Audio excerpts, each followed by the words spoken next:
phần mơn thì dương riêng rụp môn môi tiết dương rộp vậy tam là dạ lẹ khăn ở tia ho sầm nômในเซลล์ទាំងអស់ហ្នឹងនៅក្នុងជួរឈរនៃ column ហ្នឹងយើងចង់រាប់ផ្នែកណាមួយនៃវាទិន្នន័យណាមួយនៅក្នុងហ្នឹងអញ្ចឹងអាហ្នឹងគេហៅថារាប់ដែលមានលក្ខខណ្ឌគឺ count if អញ្ចឹងយើងប្រើរូបមន្តទី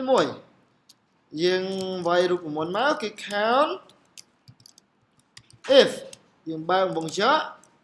ទី1យើងត្រូវទៅ select ទាំងអស់ហ្នឹងសិនដើម្បីឲ្យដឹងថាទាំងអស់ហ្នឹងវាមានអីគេខ្លះ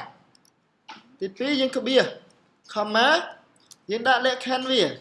វិធីមាន2ប្រើមួយណាក៏បានដែរអូខេយើងអាចទៅ select លើ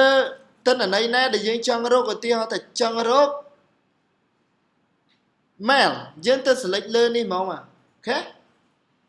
អាហ្នឹងវាចាប់វារាប់តាមរយៈទិន្នន័យនេះចេញពី column ទាំងអស់នេះតើនេះគាត់វិធីមួយទៀតយើងមិនបាច់ចាំធ្វើអញ្ចឹងក៏បានយើងដាក់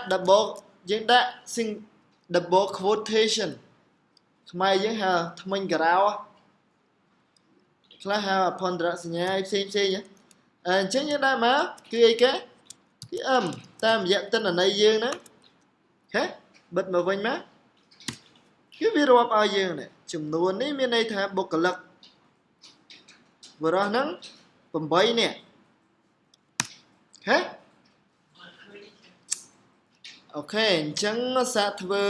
អាក្រុមនេះម្ដងមកវាដូចតែគ្នាមែនទេគឺយើងគ្រាន់បដូរលក្ខខណ្ឌ